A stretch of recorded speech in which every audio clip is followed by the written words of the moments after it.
Hello and welcome to another episode of Kill James Bond. I am November Kelly. I am joined, as always, by my friends Abigail Thorne and Devon. Cowabunga, my friends. We've reached the pinnacle. And you know what? The joy at getting to the end of the Fast series has been somewhat tainted by the fact that they are clearly trying to do at least 2 more movies. Yeah, it ends on a cliffhanger. I don't feel like I've reached the end of anything. It's like a threat. We're going to have to do a live show for the next one. This is not the finish line, listeners. No. It's very much hitting the scene in Ice Cold and Dead Name where they roll the ambulance to the top of the like sand dune and they finally think they've triumphed over it, and then it just slides right the fuck back down. Yes, are we excited to talk about Fast 10? This one was so bad. It really it was a real insult. It left on a spiteful note. You know, the final insult was this is, I would say, by some margin, the worst one yet. It absolutely is. I don't know about the worst. There's some points of it that I'm like, okay, like somebody turned up to work. I can find some positive things to say about it, but I'm struggling. I didn't enjoy it. I've got a couple of positive things, almost all of which involve Letty. There are many images that appear in sequence. Some of them include cars, which I generally approve of. Yeah. Cars. Women are people. They keep adding women. They're not. None of them are quite characters, but they keep putting them in. Just more of them. Yeah. Just more. But so I mean, also I think if we can part the veil a little bit, I'm having sort of a rough time at the moment due to every day it gets more illegal to be transgender in my beautiful country of the United Kingdom. Please, the Labour Party. For a start.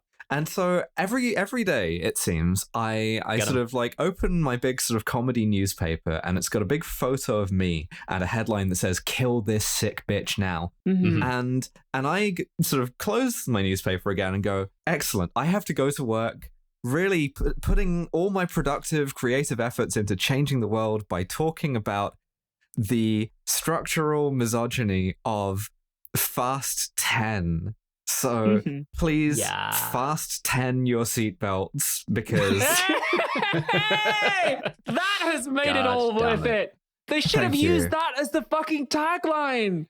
Probably. Oh, Fast amazing. 10. Okay, but here's the thing: we're immediately playing with the chronology. Because we're back in Brazil. Yeah. Which seems like 1,000 million years ago, but it was actually Fast 5. See, I'd rather that you hadn't told me that, because I had lost track of the chronology so badly that I thought this was Fast 4.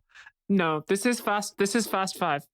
No, the reason why I thought it was Fast 4 was because I was fast forwarding through all these fucking scenes. Yo! Pretty good. Oh, shit. God damn. I'm on a roll today. She did show up for work today. The misogyny actually makes me stronger. Because they play half of Fast 5 again. Yeah. We see they do. The big action sequence with the chase through Brazil and the big safe. We get some archive footage of Paul Walker, brackets pedophile. Mm-hmm. We do. As they destroy Brazil. Whoever the guy from, I don't remember the actor, but he's Hernan Reyes, the bad guy. We open with him doing a little like, "You are my son" speech. And the camera is twisting as it comes in towards him. So you know that you're about to see some like cool shit. Yeah, they call it a Brazilian angle.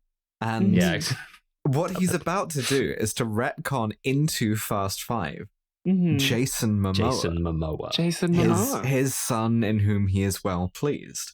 Jason Momoa. And so, as they're doing the action sequence from Fast 5, the whole time, Jason Momoa was there and nobody noticed, even though he's not an unobtrusive man. No. Physically. No, especially not in this film.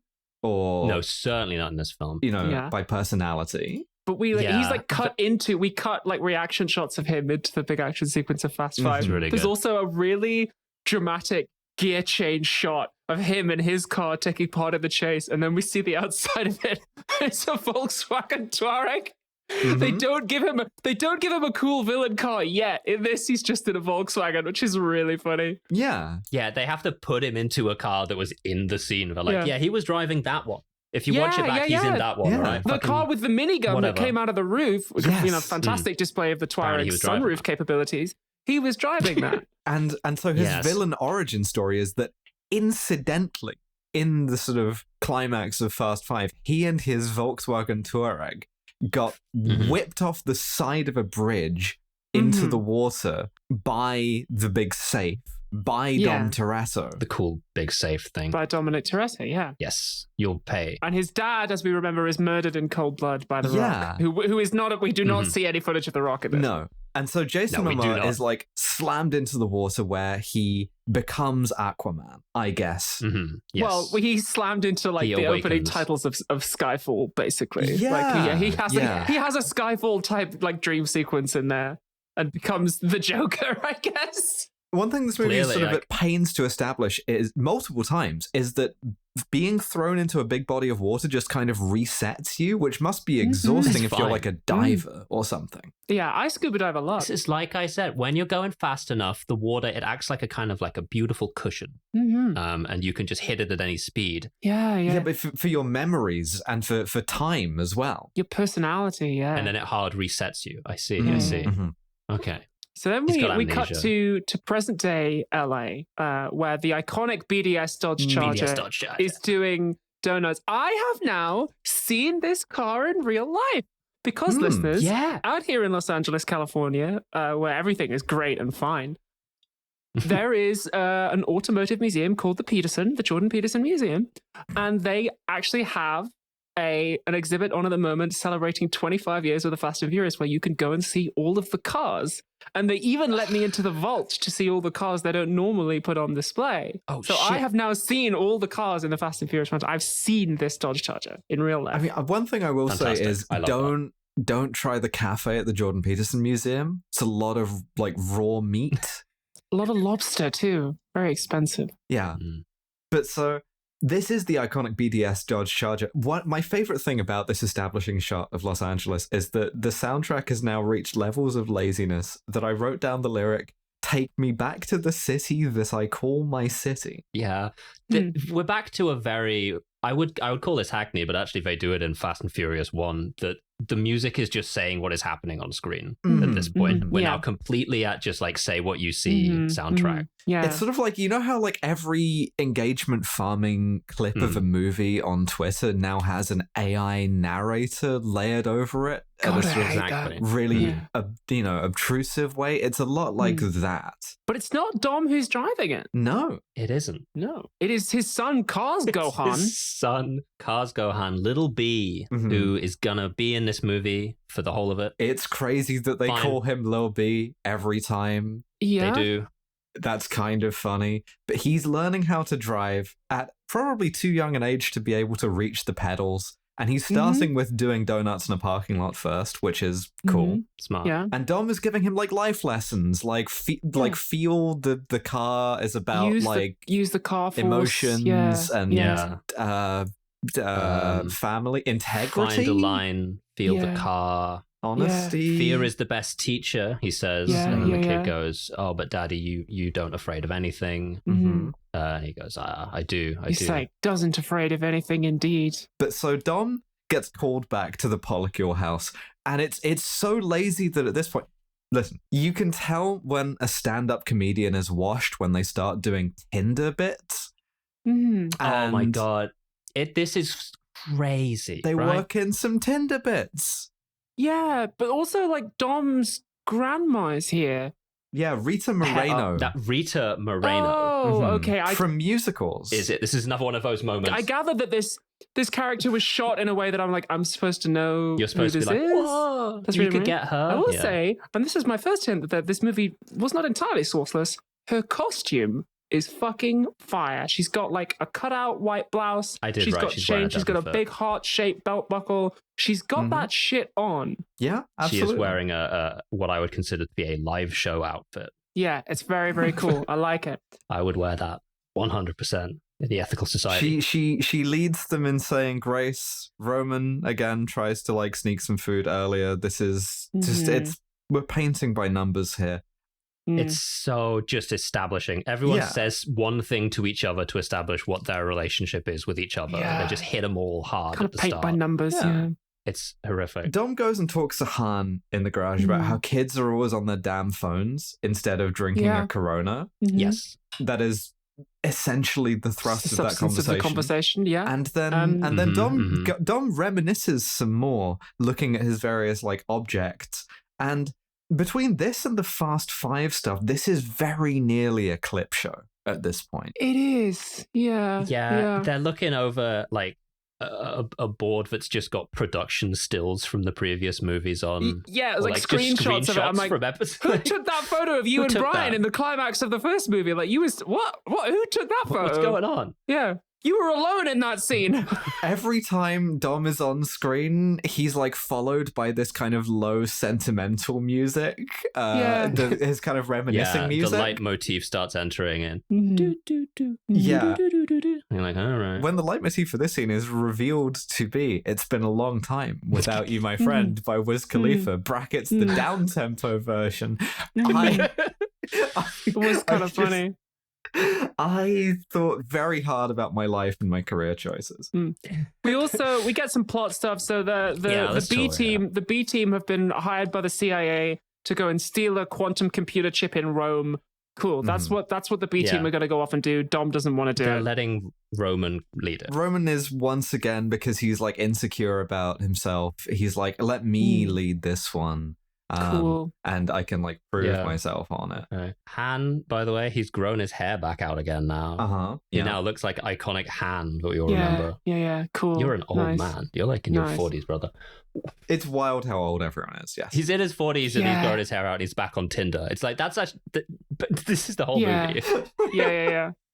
So that night, Dom and Letty cuddle, and Dom says it's kind of hard now. He's got something to lose. He's got a wife and a son now. So it's hard being old because you get anxious. And it's like, yeah, I guess it is. It's so funny that he's in bed in his bootcut jeans and his muscle tee. That's very precious to me. He's like a Lego man. He won't, like, the clothes are just part of him. He can't be any more nude than that. His costumes suck in this movie. Like, they won't let him do anything different with his costumes, but some of the costumes are great. Ramsey's costume in the dinner scene is not good. No, her hair is better now, her costumes get good. Her costume is no good. Yeah. Letty is not pregnant, but they're trying. That's canon because Dom kisses her on the stomach and goes, "Is it here yet?" And she goes, "No, not yet. I'm not going to be pregnant in this Michelle movie." Rodriguez looks into the camera and goes, "You will not succeed in making my character pregnant. I'm not playing that. I refuse to get written out of this." I think one of my more one of the more enjoyable parts of this movie is Michelle Rodriguez's long LGBT insurgency against the series from within. I actually love Michelle Rodriguez. Everything that she does in this film is so lesbian, and it's so against the script, the direction, the other actors sometimes. I can't remember when she came out publicly, but I believe it was around, like, before this movie, at least. Yeah, it's got to have been out by now. If this was a glass closet, they would have to invent a more transparent material than glass to describe it. Because it's very, very... It's great. I'm living for her scenes.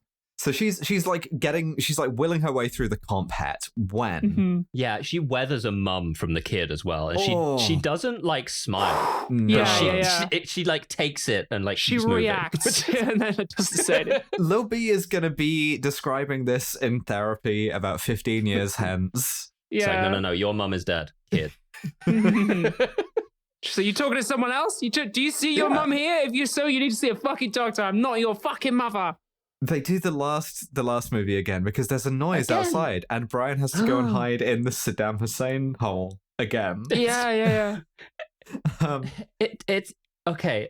So it's Cypher, but she's in a fucking DeLorean with the gull-wing doors and everything for some fucking reason. Just to be cool. Yeah. It's Charlize Theron. She's here to deliver the call to adventure. She's wounded. And Dom has to restrain himself from killing her. They wounded her so badly, she got a normal haircut. Which I was going to say, haircut no longer fuck ass. I know, that's crazy. I know, it's so disappointing. I wanted it worse. She's like, hey, obviously, if I'm coming to you for help, there must be somebody out there who's really fucked up. And I'll tell you who it is. It's the protein Joker. It's the protein Joker. It's the protein Joker. It's handsome Jack Sparrow. She's like, It is. I met the author of All Your Pain, which is surprising because I thought that it was me. Well, turns out there's actually been a ghostwriter of All Dom's Pain this whole time. Yeah. And that's Jason Momoa. Yeah. I think he's just now deciding he's going to get into writing Dom's Pain. That's he's like writing the kind of sequel novelizations of Dom's Pain. Yeah. He's like, He's the Brandon Sanderson of writing my pain, right? Because I died and this fucker's just picked it up. Yeah, he is the Brandon Sanderson in that I hate him. Yes, death to this man. Yeah. Mormons can't write fantasy. His character in this is deeply annoying, but this is the first time. So we get a little scene where Jason Momoa breaks into Charlize Theron's hacking compound. This is the first of his like fits that we see in this movie. Once again, like he's got that shit on. It's like a dinner jacket, but it's got like unbuttoned cuffs and it's completely like undone to the waist. Totally unbuttoned. So he's like bare chest. Yeah. It's fucking cunt. I actually looked up the costume designer who's in this. It was a lady called Sanya Milkovic Hayes. Incredible fucking work, especially on his costumes, which I will continue to narrate to the listener in increasing fucking detail. I would wear them. Because they are fire. No offense to this lady or the costume department more generally, but we are having to pan quite deeply for things to compliment here, I think. Oh, yeah. He started dressing fruitier after his dad died. That's one thing that they've started, because he was wearing like a suit in the earlier scenes and he was like really pulling his chin in and looking down too. Now he's kind of doing the Captain Jack Sparrow, moving his arms around the place shit. Because he's the Joker. Yeah, he's dressed in a kind of velour pirate outfit. And dirt. It's probably not great that in a movie that is about action and cars, where like, fuck that, the costume department nailed it. It's like, if we're complimenting that, what does it tell you? So Cypher's goons are holding him at gunpoint, and he says, well, there's an ancient Brazilian saying, never accept death when suffering will do. It's his dad says it to him in the start. He says, never accept death when suffering is owed, which is straight to the camera. Don't kill him. Author his pain. Author his pain. And so he's like, I'm here to do like a book signing event for Dominic Toretto's Pain. And because I'm kind of gay Blofeld, I have expertly blackmailed all of your goons before I walked in the room. Yeah, I did the Dom move that you did to Dom on you to all of your guys. I did Moriarty from Sherlock, and now all of their phones are going off to be like, hey, your relative or whatever has been kidnapped. There is a kind of funny payoff to this where he kills one guy because he's like, that guy had like nothing. He didn't have like a cat. That's pretty good. But he does it with knives, Joker style, because he's the Joker the Heath Ledger Joker. I need to say this, I think. Jason Momoa is not gay enough to play as gay as they want him to for this role. And I will have some things to say about the homophobia of this later. It's extremely homophobic, and it's going to get more so. Yeah. And kind of transphobic too. Like very much, yes. Not a fan of that. He's like, I need you to like find Dominic Toretto, and Cypher hits him with an actual... Cypher will remember this, like from the Telltale games. They fight. It's very boring. Charlize Theron gets to do some fighting. Nice to see. She's a good action performer. Not with him though. He leaves immediately, and she just fights her goons. He just flounces. Yeah, he leaves homophobically. It's an okay fight scene. You know, like again, they're making a lot of money. They're paying whoever comes up with the fight scenes enough money to have a fucking brain in his head. I like it when women get to do action roles. The stunt performers all do a great job too. Yeah, they do. Everyone's bringing their A game to this movie. Everyone's trying. Just wish that it was This is kind of the definition of like doing your best with the material that you're given.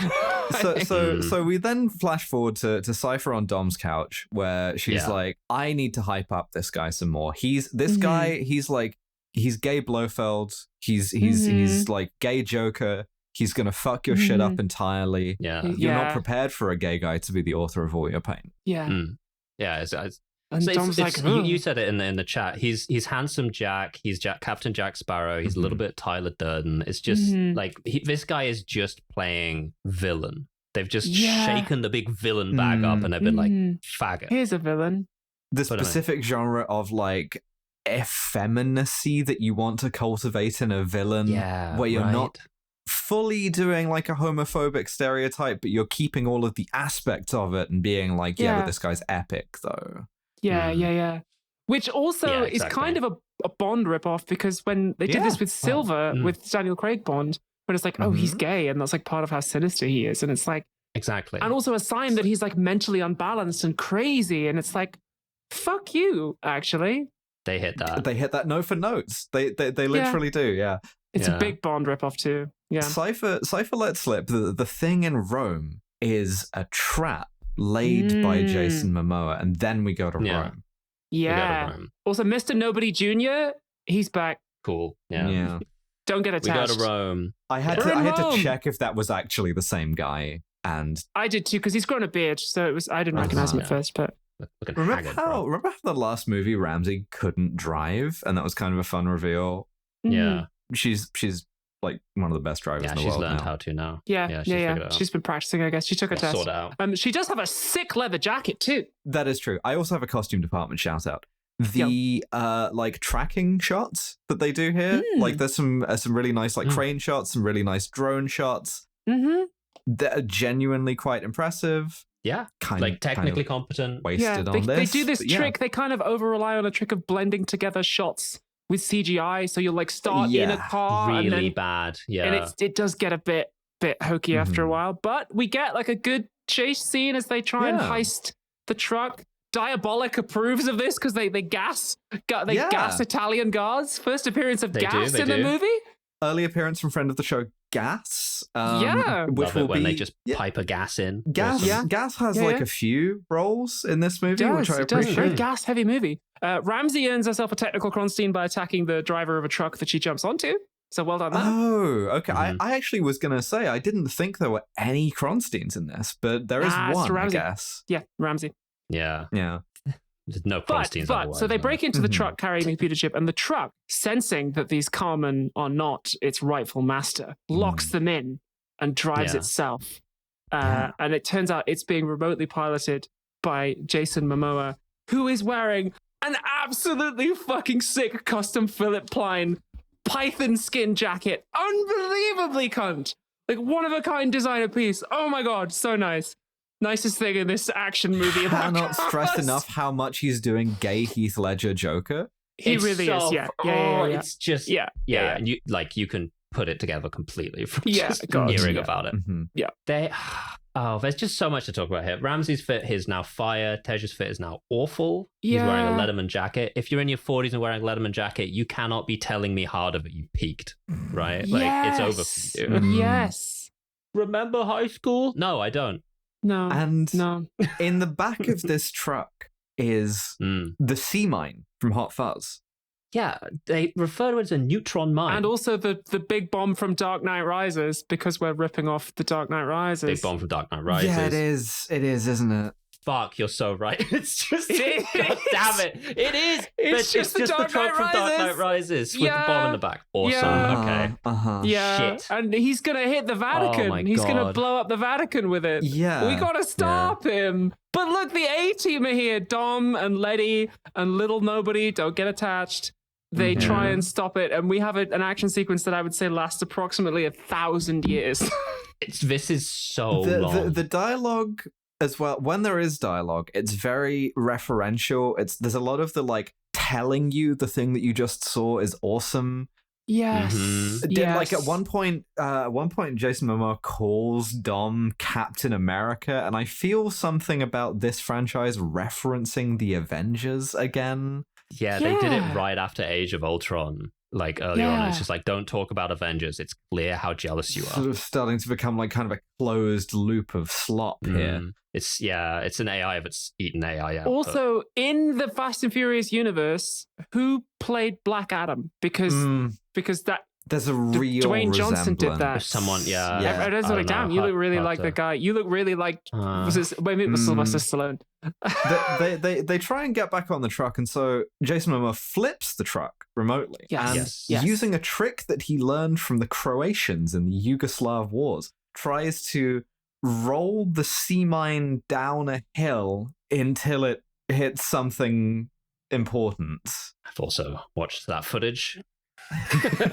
Dom has to play Rocket League in order to save Rome. Basically, they literally fucking play Rocket League through the streets of Rome. There is a point where the bomb, which is just a metal bomb, just a big metal fucking sphere, rolls over something that is on fire, and it then becomes like on fire for the rest like of in the scene. Gary's mod. Unclear what is burning. Yeah, but it now gets the status effect on fire. Yeah, it runs over a petrol pump. Yes, a petrol pump, and Dom protects a trattoria by like knocking down a pole so that the like roof falls in to protect it. So you're like, oh, Dom Toretto, he's so good. He's a hero. Cars. Second point, the sad Italian cop cars, they have a very Zoidberg aspect to them when they do that.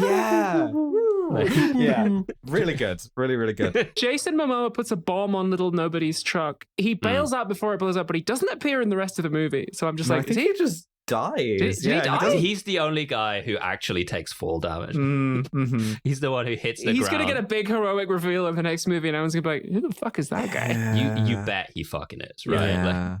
Yeah. So at this point, I'm just noticing that a Fast and Furious movie is when big metal shape moves through cities smashing cars.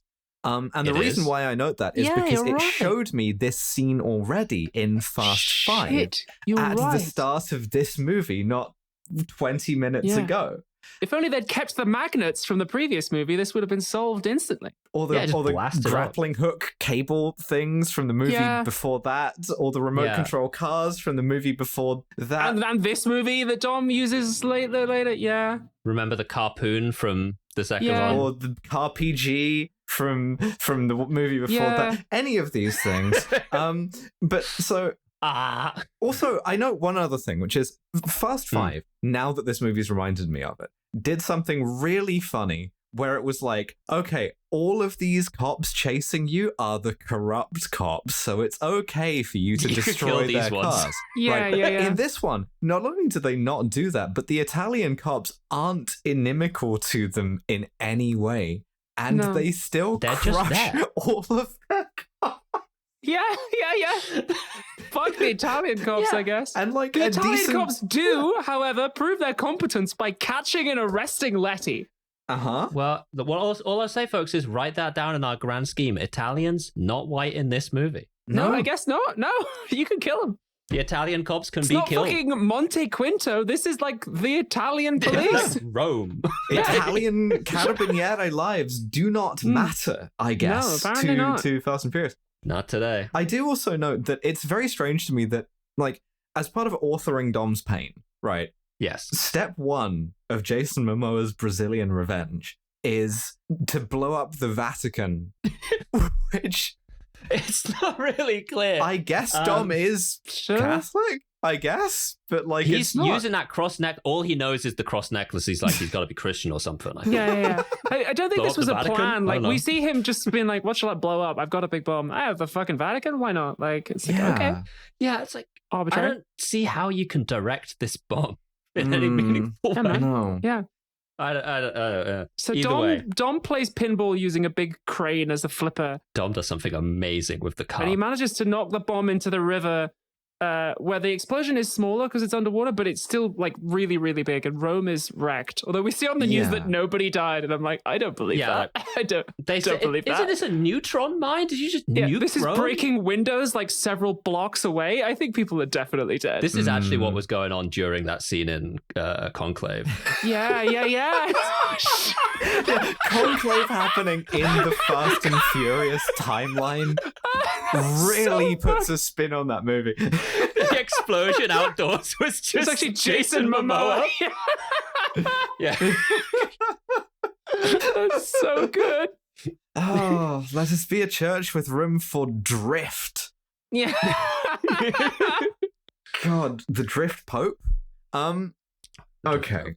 Are we ready for a drifting the pope? The family are all branded terrorists. Jason Momoa does hacking stuff. And it's like, this is like the fifth time these same people have been put on like the most wanted terrorism list. You'd think the people making that list at some point would be like, wait, can we make a decision?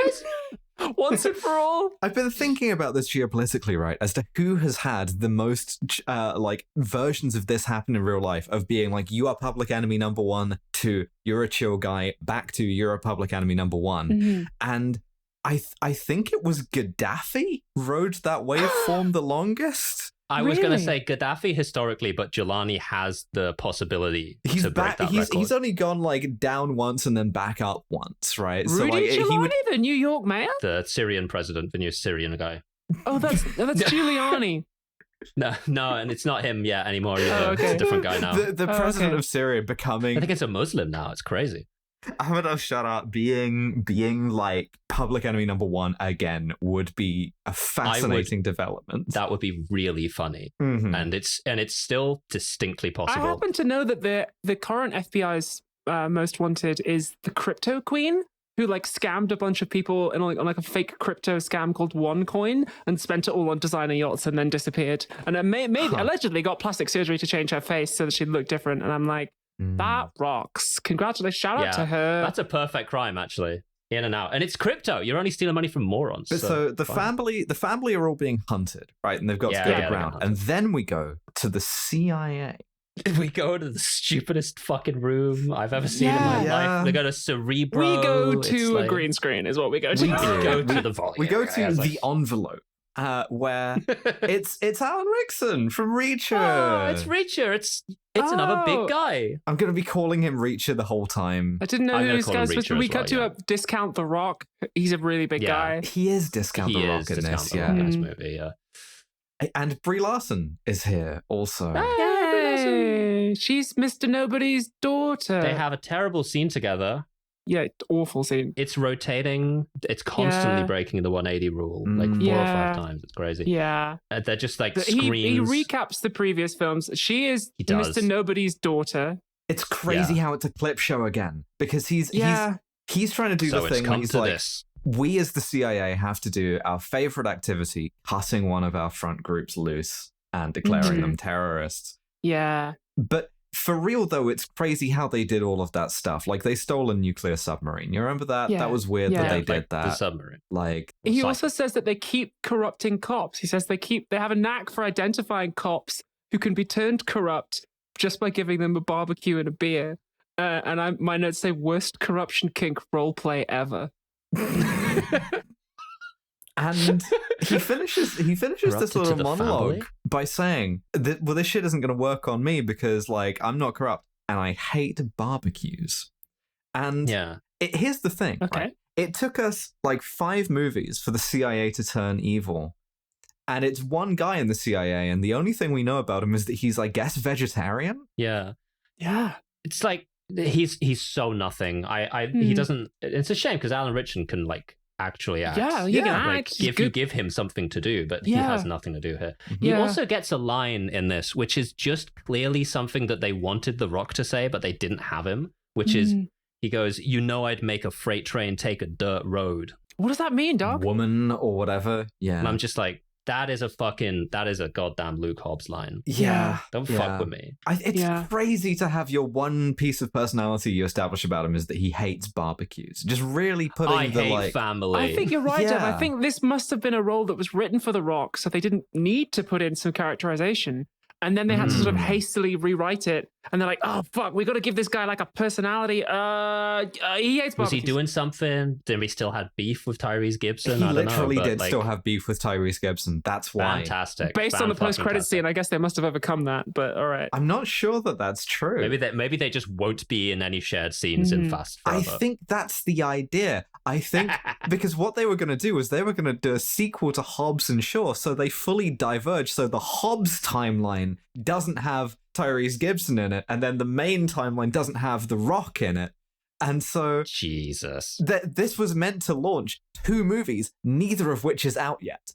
But so yeah, I know.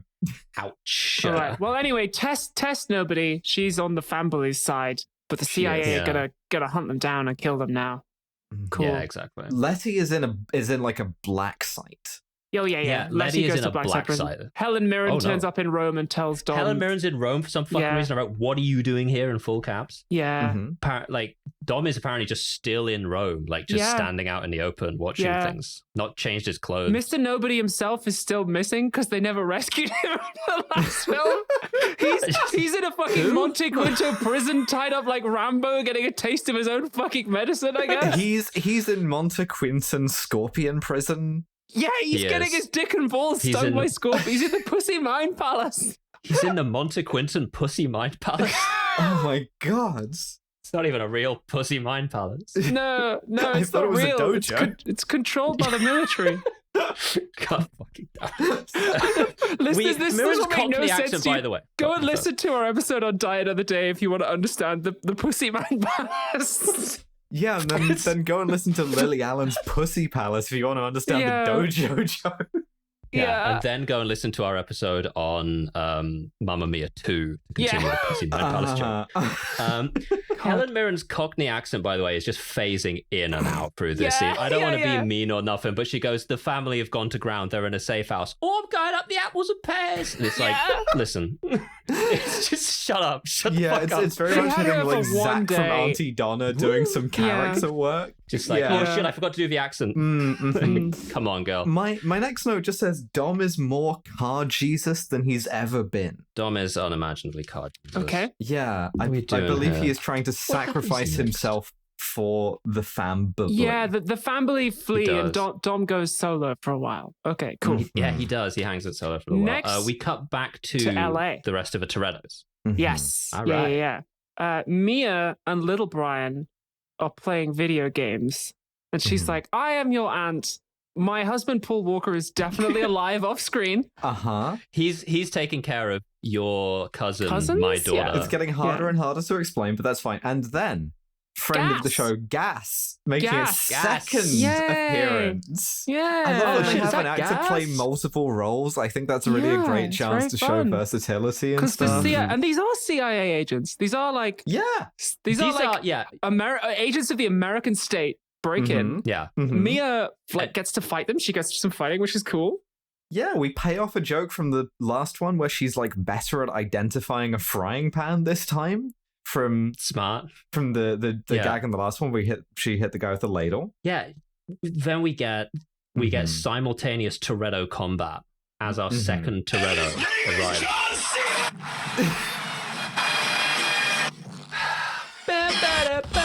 John Cena's back in the movie. John Cena in this movie, he gets put on babysitting duty and he's great at it. Yeah. He's so good at this. This is his really good acting, really good stuff.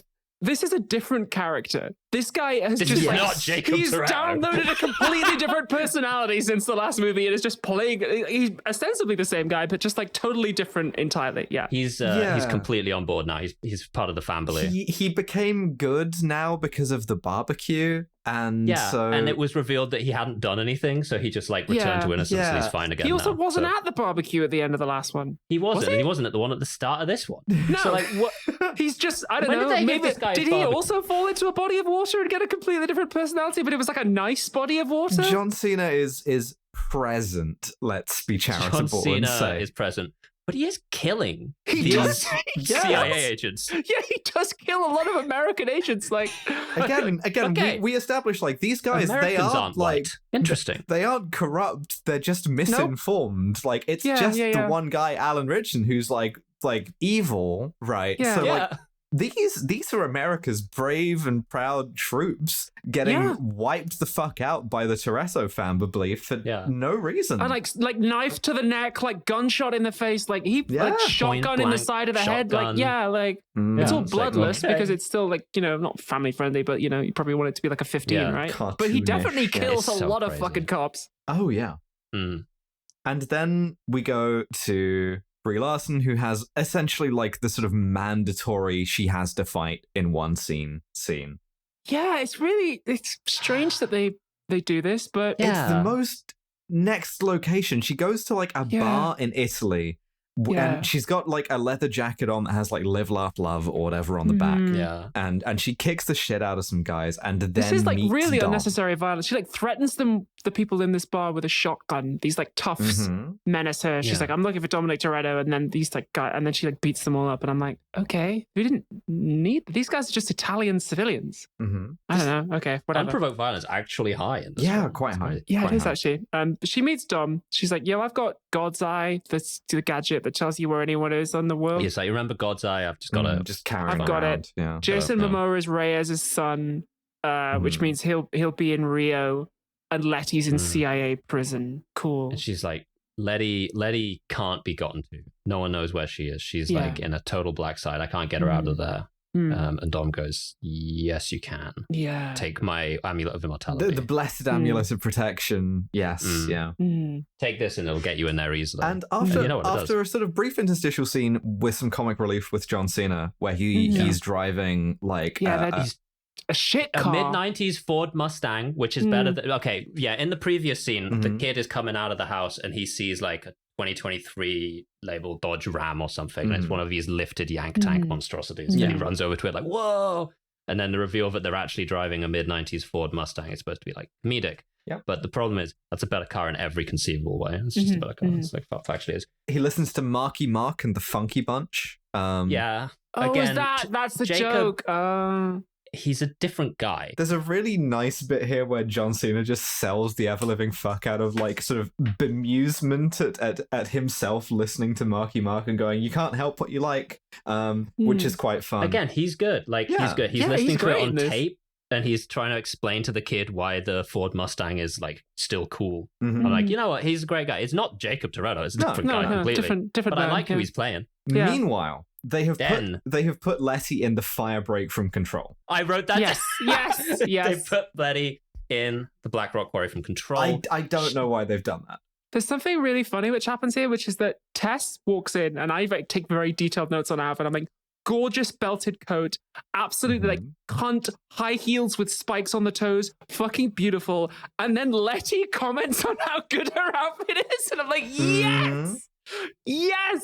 It's so fun. Letty's like, damn, like, you're looking good. I'm like, hell yeah, Michelle Rodriguez. Michelle Rodriguez increasingly not giving a fuck about not appearing lesbian in these movies. Yeah. I love to see it. She's my favorite member of the cast. She rules. She's the only thing that's keeping me going. She's like, I'm hanging on to this franchise for the Fitz and Michelle Rodriguez. But so they're like, oh, let's do like a prisoner trick where Tess pretends to be taken hostage and then gets stabbed. Like she injures herself. Letty. Yeah, and then it's not clear yet why they do this, but whatever. Yeah, whatever. Whatever. She shows, and crucially, she shows Letty the blessed amulet to be like, look, I'm on side. Yes. Letty quite correctly goes, you could have just confiscated that, and there's at least 2 floating around, so like, whatever. Yeah. So. Meanwhile, in Rio, we have the return of another villain who we are not happy to see. Yeah, we do. The meat market shots are back. Welcome. Feminism lasted 1 movie only. Yeah, that's a real shame. It's not the worst they've ever been, but it's pretty bad. It's a shame to see those returning. 2019 to 2023. Very brief reprieve. And I mean, the thing is, right, I feel like we didn't express this necessarily as we, in as much detail as we might have done last time when we were just like, it's good that there's no meat market. That's true. I'm not against meat market in the sort of absolute, not least, in Brazil, the most getting your ass out country on the face of the earth. And I salute that immensely. Absolutely. But you need to have men hanging dong. You need to have that. Yes. Thank you. Thank you. Yeah.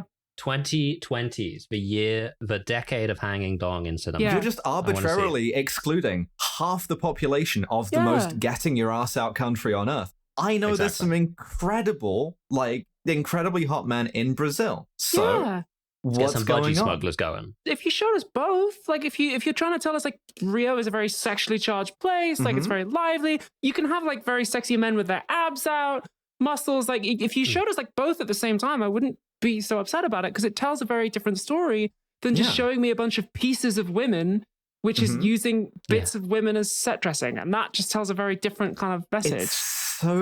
It's so much worse as well to do that with a gay villain or a gay coded villain. Yeah.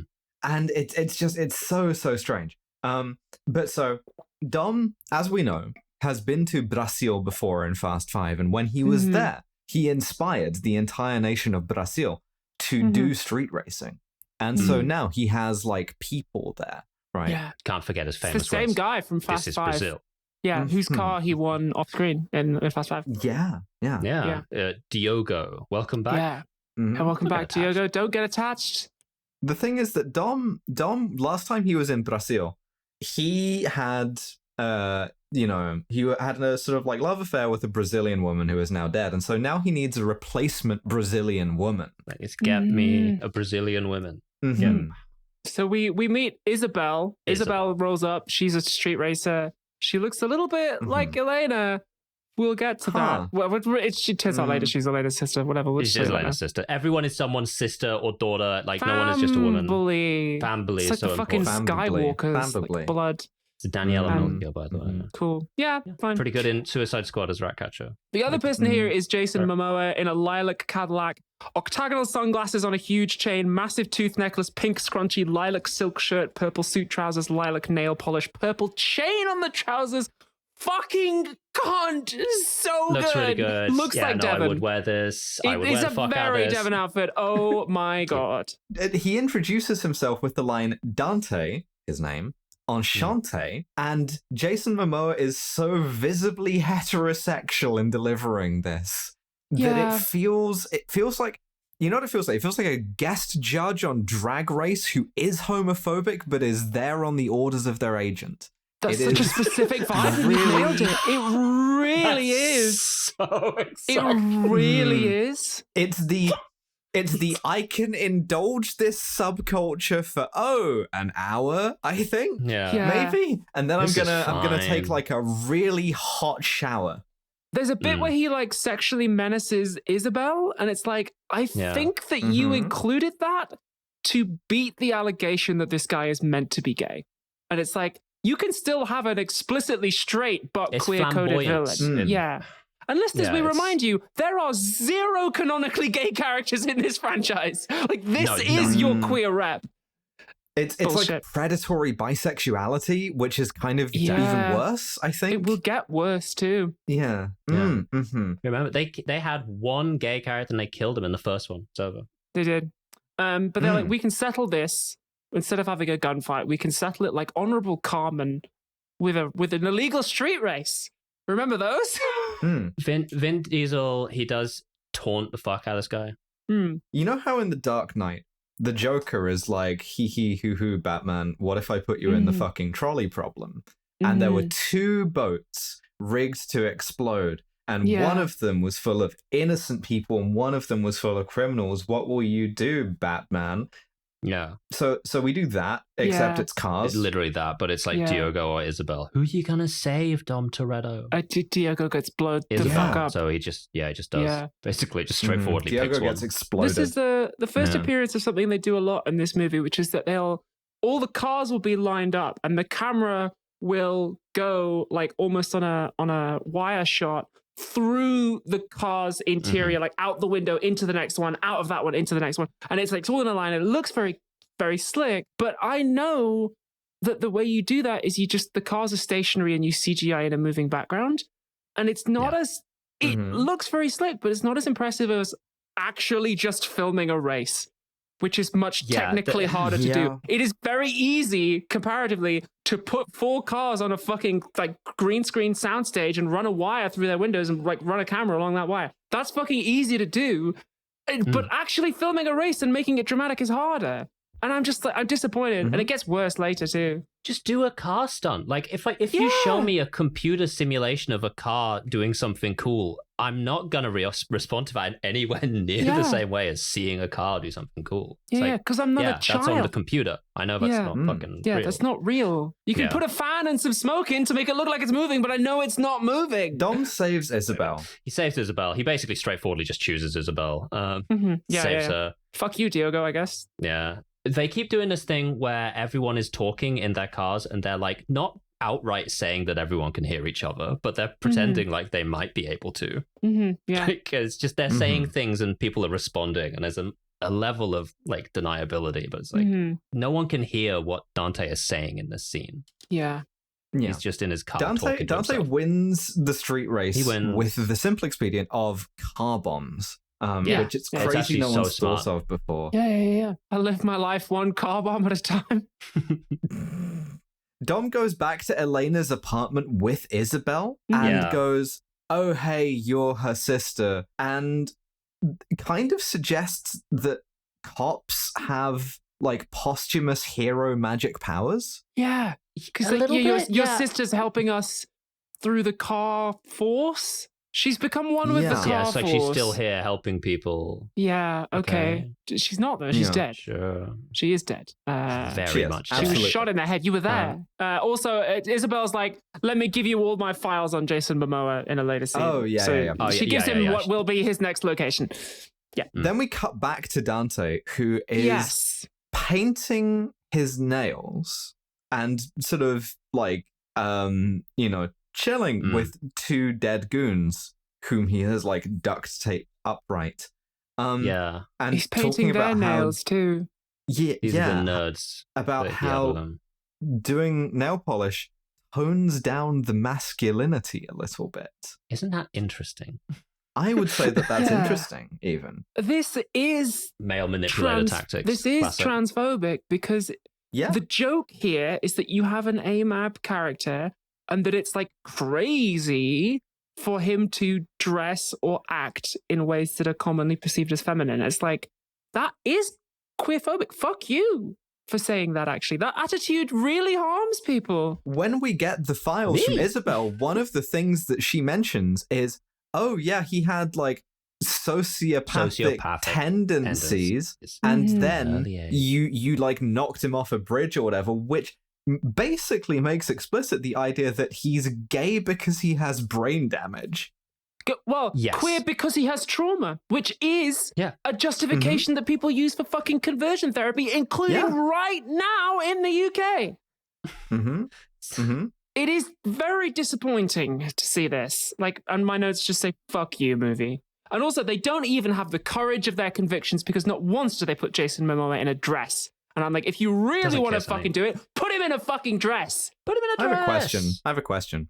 Yeah. If being in a car crash makes you gay, or let's say that if it changes your sexuality, how has Dom Toretto not been through like 5 or 6 of them at this point? Like, he's been car Jesus every movie. You'd think that would have spun the roulette wheel at least a couple of times. Do you want to know the thing? He's asexual. It's just come up asexual every time. He's just asexual, and it's just like gay asexual, straight asexual, gay asexual, straight asexual. Yeah, nothing has changed. Australia, America. A process has occurred, but nothing. Okay, that explains why he's so like hot and cold with Lessie as well. Yeah, exactly. He's in like kind of the prestige situation where like some days he's gay asexual. The distance he's traveled is huge, but the displacement is 0. Yeah, no, he's just in one spot. That's what it means to live your life 1/4 mile at a time, maybe. Just back and forth across the same quarter mile.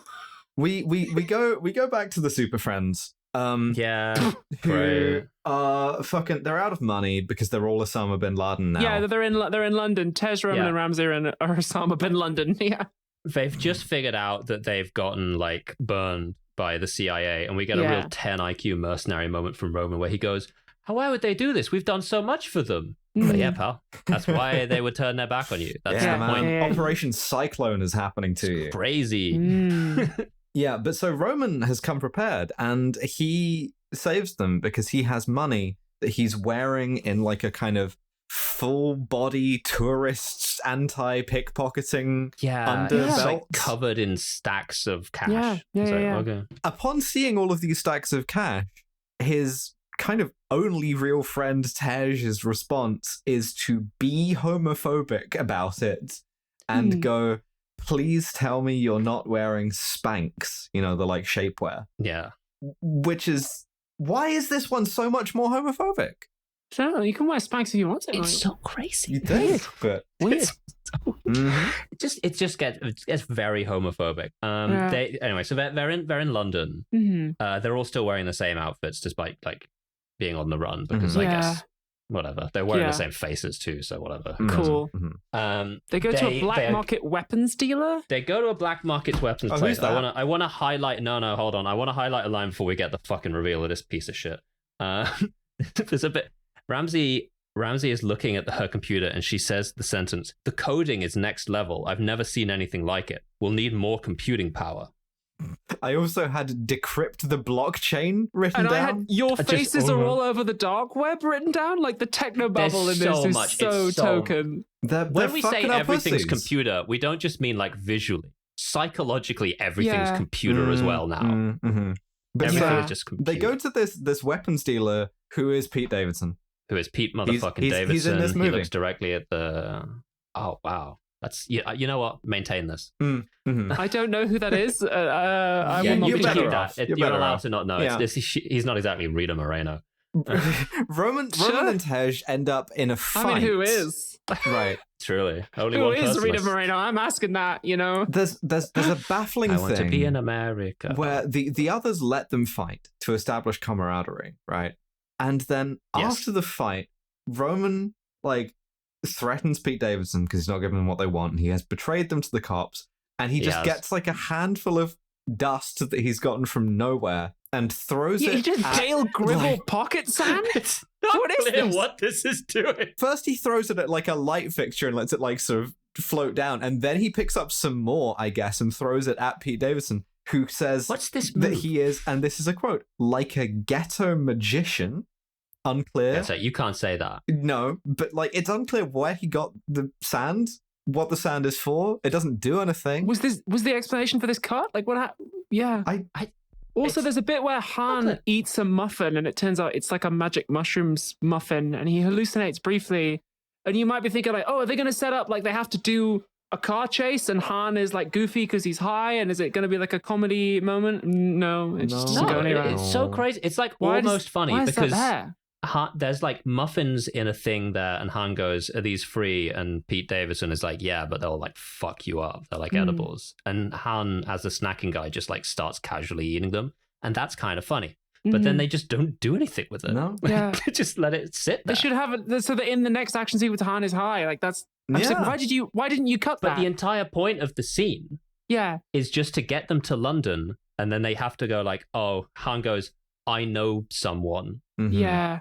We'll go meet him now. We'll need somewhere to hide. Yeah. Meanwhile, Letty wakes up in the lesbian surgery dimension. Yes. The CIA surgery robot lasers her cut clothes. And I'm like, do the American taxpayers know that they are funding like super robot laser surgery on like CIA detainees? They do. The guys in Gitmo are fucking jealous of this. I want super lesbian CIA detainee surgery. I guess to be fair, it's better than the last time Letty's character had that non-consensual surgery where she got force-femmed by Sigourney Weaver.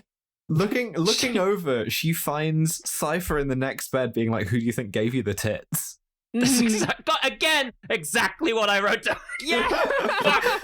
We gotta stop doing podcasts again. But Cypher hacks the like surgical bed. And this is the thing I always worry about is I always worry about getting surgery and accidentally pressing the gas the entire surgical team button because in a third appearance for friend of the show, Gas. Woo! She gasses all the doctors. Yeah. I rerouted anesthetic gas into the air conditioning system. Cool. Why is that a thing you can do? Moving on. Why are they using anesthetic gas and not an injector? Whatever. Yeah, and Cypher's like, "Listen, I needed 2 people for this plan to work," and they walk up exactly 1 flight of stairs and both pull a lever at the same time, and Cypher's like, "That's it, I'm done." It's like a fucking video game door. She needed a companion mission to press 2 buttons. I just needed 2 people for this now. Shout out to Army of 2. So, shout out. I mean, the other thing is, Letty is, again, extremely lesbian throughout this. There is a fight that follows this. Yeah. This is the only female gaze thing in the whole movie, but the female gaze is dyke. And I say that as a compliment. This is a good fight. I like this scene. Really cool. Cypher activates the robo-surgeon and it starts firing its lasers. It's giving out fucking laser robo-pussies left, right, and center. It's doing that thing that Bluebird Langner does in New York, where you get a robotic assisted pussy pull through. It's fucking crazy. All the surgery team wake up with just incredible fucking perfect 10 out of 10 snatch. Oh my god. Yeah, I've rerouted anesthetic and gender reassigning gas into the air conditioning system. Gender reassigning gas? Remember to take your anti-gender reassigning gas pills so that you're not affected. Back in Brazil, Reacher has arrived. Back in Brazil, Reacher has arrived on the scene.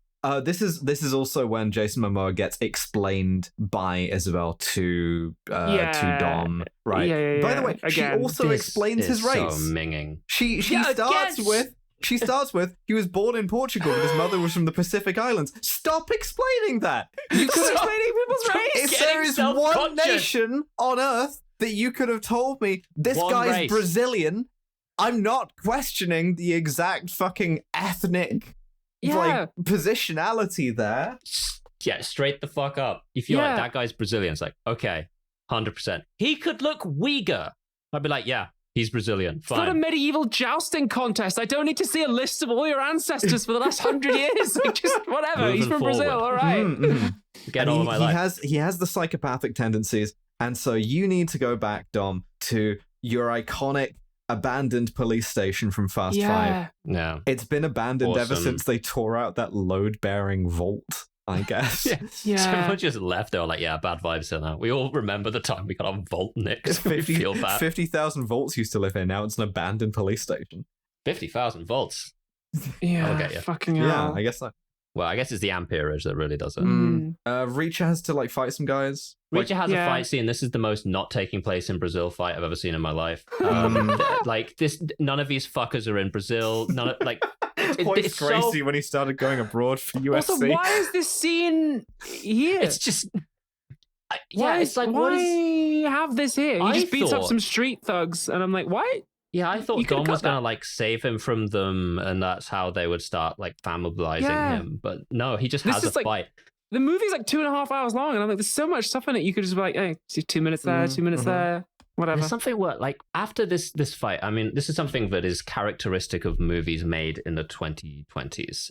There are two guys in the sort of semi-middle distance who have clearly just been like put in with a computer. Like the set isn't real. Everything past them is green screen, so it's not real. They aren't there, and they're kind of just like just sort of swaying, not moving very much, because that would make it harder to put them in. Like just far enough away that your principal actor isn't going to interact with them. It's a very characteristic way of being in movies that only occurs nowadays when you're because not of the way really we make them. Doing it. You're just doing it on a computer. That guy's not here. They just put an extra guy in. They just pulled you down from like a drop down in After Effects and put you there. Yeah. It's like poor digital man. It sucks.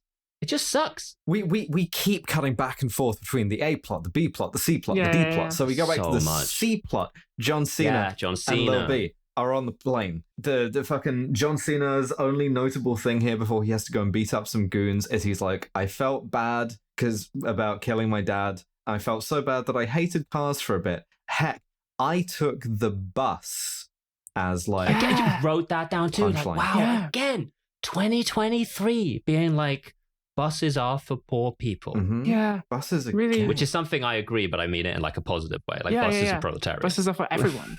But so he beats up some goons, and then he still hit like fucking Paul Walker's daughter as a cameo as flight attendant. Gives him the stuff to set up. I wrote down that she was Bridget Phillipson because she's got the fucking Labour hair. She does look like she does have the Labour haircut. Yeah. to get in the cargo hold where he has like a fucking glider kayak thing that, much like Denzel Washington in Flight, is powered off of 3 bottles of airplane vodka. Okay. Sure. Yeah. They fly out. One of the suitcases in the hold is the exact same suitcase I have. I'm really glad it doesn't get dropped out over Brazil. Otherwise, I'd have been very upset. It would have been a very difficult conversation to have with British Airways. I was like, that's my fucking underwear, John Cena, you bastard. Give me that back. We go back to London again. Back to London again. Because they're going to see Frank Transporter. We're just ticking motherfuckers off. This is just like making the end credits scene from the previous movie into an entire makes scene. sense. Like Okay. Frank Transporter's just there. Yeah. He rocks meets up. Han. Gas is here.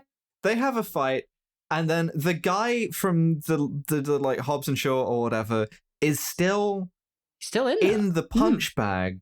Yeah. And he just hits the kind of audition guy in the sack Mm-hmm. thing, and just runs out of there. Yeah. there's two things about this. One, keeping a guy in a punch bag is a deeply horny act, right? Yes. is. Oh yeah. Two, when this is established, when he does hit the audition and runs for the exit, Frank Transporter is fully in the mode of, you have just had some kink stuff disclosed to your normie friends. Mm-hmm. And the whole rest of the scene, Yeah. He like refuses to explain. He doesn't really engage with any questioning on it. no. He just sort of like stares dead ahead. It's like, don't worry about I that. got your ass, brother. He's also barely. We may as well tie Frank Transporter up like right now because he's barely in the he's movie. done. He gives the B I think he's team more like of the guy who all the ties kit in. that they need, and then they get a news alert that's just like Jason Momoa is going after Helen Mirren.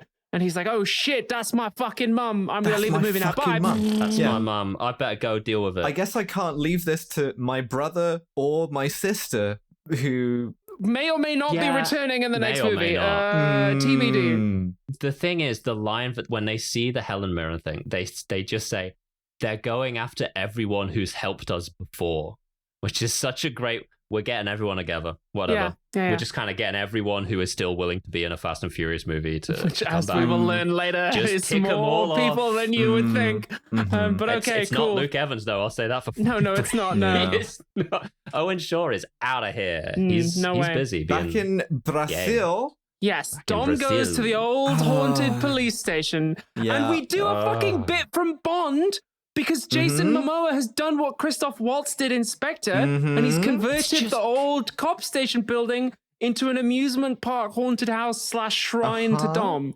and it's covered in pictures You can of go Dom. home again, and Courier 6. It's yeah.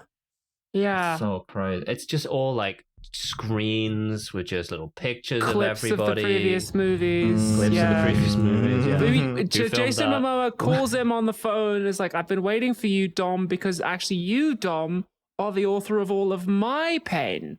And I'm going to get revenge. He kind of hits gay Jigsaw here. He does, yeah. Yeah.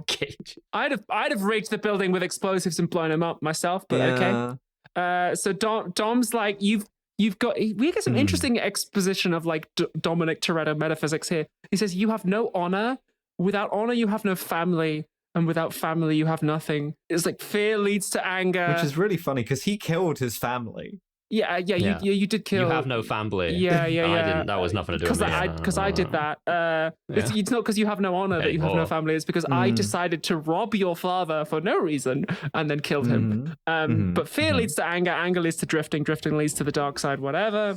Dante does a little like, no, you hang up first bit, which Dom has this look of revulsion down the phone that is so homophobic.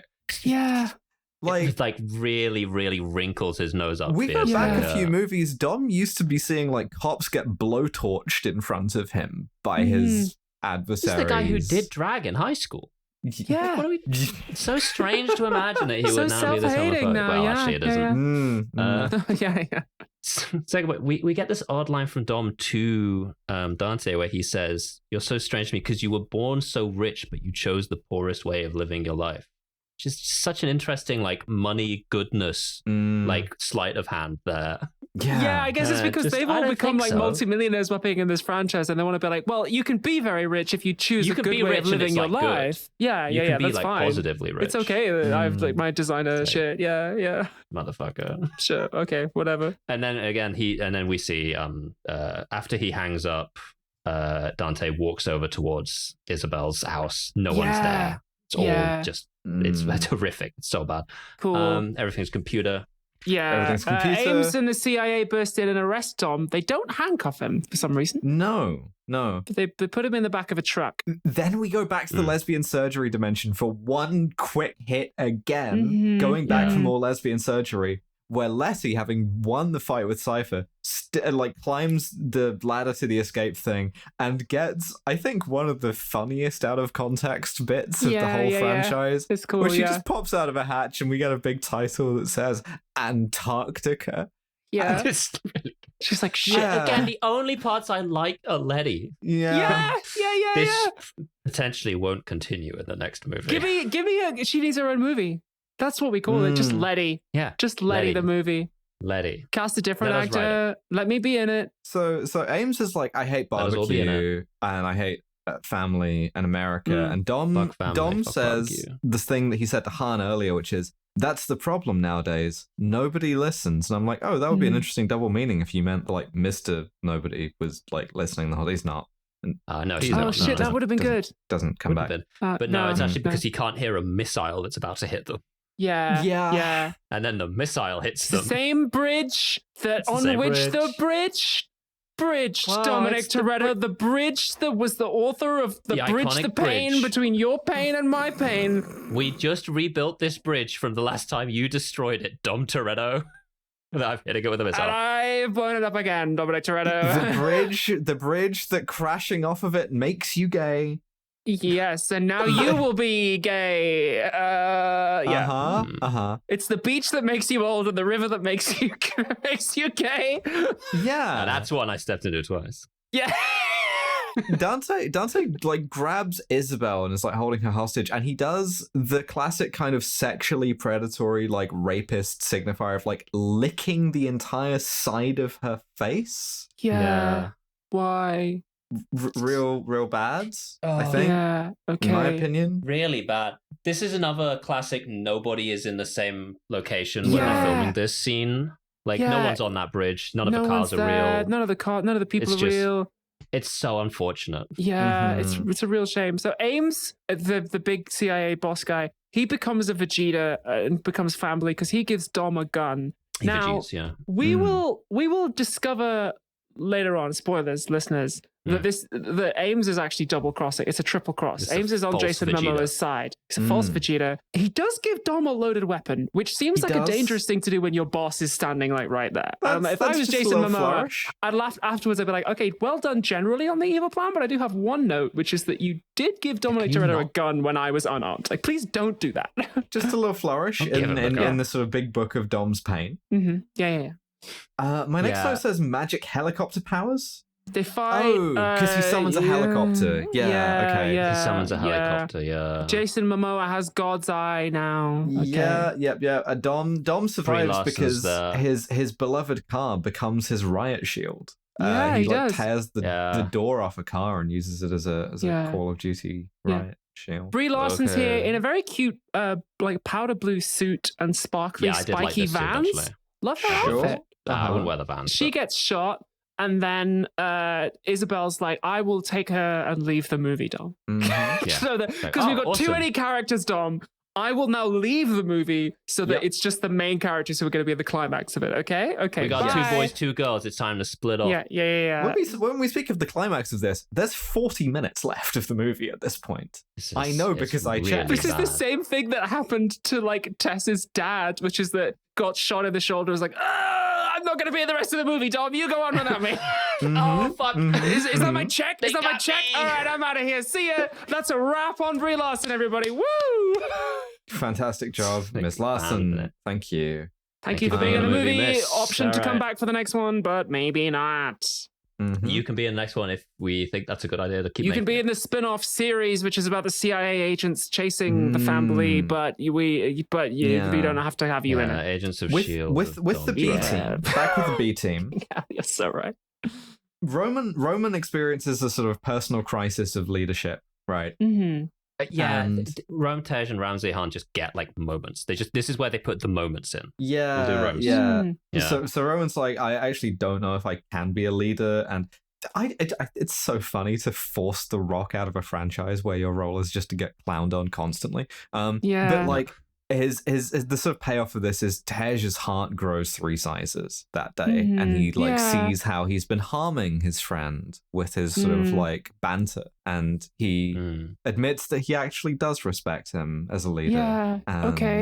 He does take him seriously. Yeah, they're friends again. Okay. Which is a nice thing to do, to prove yourself to your colleague after you went to space. Yeah. It's like you were both in the car. You were in the ISS for like a couple of weeks before you had to come back. Like, this is all Were they just doing bits at each other in the space station? Like, I guess so. I guess they were calling each other gay the whole time. The movie space. remembers that Ramsey created God's Eye at this point because she goes, I feel bad I created God's Eye and nothing else. Yeah, that's great too. She says it was supposed to help. And I'm like, how? Like, in what possible way could this have helped? The UI looks evil, babe. Like, you made it look evil. It's called something like evil, even like God's Eye. Yeah, that's crazy. It's a surveillance device. Like, you are a hacker. You should know that that's an evil power. Whatever. No, it's computer. So the fucking goons are closing in on John Cena and Lil B's location. Yeah. But luckily, John Cena has a project car. John Cena has a killdozer he's been working on. He has been killdozing. Rocket-powered car. He's got like it's got like recoilless rifles each side, and as they're driving, he gets the kid Brian, Lil Brian, like 12 maybe. Yeah, to just like shoot a recoilless rifle on like trucks full of goons, killing them. Like the trucks explode. Like he kills them. Little Brian, like kills a lot of people. Little Brian has a genuine body count at the end of this movie. Don't make. And he's like excited, like, "Woo, yeah, high five, buddy!" Yeah. It's like you just took a fucking life. It's because there's no blood. Like there's no like fucking legs flying after explosions. It's just like they're dead. It just is a little like international humanitarian law moment, right? If I wasn't expecting the sort of the Ottawa Convention to come in on landmines in the last one, I wasn't expecting to have to invoke the optional protocol to the Convention on the Rights of the Child on the involvement of children in armed conflict. Yeah. In relation to Fast 10, but the Toretto family has child soldiers, and it's okay to admit that the Toretto cartel employs child soldiers. Like, they do. Say that. Yeah, they do. Like they're non-state actors, but they. All I'm saying is, Little B is blooded. He's a full member now. Covered in it. Yeah, it's like fucking Attack on Titan. The number of kids this kid has killed. Also, Jason Momoa is here in the crowning achievement of fits for this movie. I'll get to the jacket last, but it's a black top. He's got gorgeous amber waist chains, and it's a bronze croc skin jacket. It's so fucking cunt. Like, such a good outfit. Beautiful. Also, he's got knuckle dusters on, which kind of look like the Alexander McQueen knuckle dusters, but I paused and zoomed in and they're not. Brian gets kidnapped into Jason Momoa's car, but the thing is, he can activate his Toretto familial ability to like jump sideways out of a moving car into a moving car and be unharmed. Yeah, so little Brian Jacob Toretto sends little Brian backwards on his technical to kill a couple of cars behind him, and Dante drives past and just like lifts him off of the back and puts him in the car, and that's really the one thing you didn't want to happen if you're Jacob Toretto. It's like, fuck. He does. So he immediately martyrs himself. He does. He becomes Dom's also here Jesus. Now. Dom's here now. Dom's here now, just in time to see us lose. Yes. So Dom witnesses Jacob volunteering to sacrifice himself for no reason. Yeah. It's just no reason at all. I guess honor because he lost the kid. He does a rocket jump and then flies into some goons' cars and blows them up. And explodes. Okay. Yeah. He's dead, right? Like, you can't. We haven't seen a body. There's no way he's dead. I know I haven't seen a body. He has his big sacrifice. It would be insulting if he wasn't dead.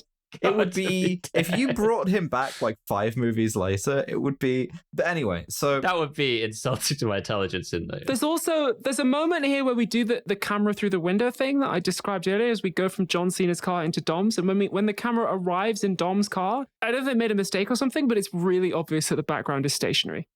Like, it's really obvious that the car is not moving. And I'm like, oh, you forgot to make the background move, guys. Like, that is Vin Diesel sitting in a parked car on a soundstage. Is that even a real car?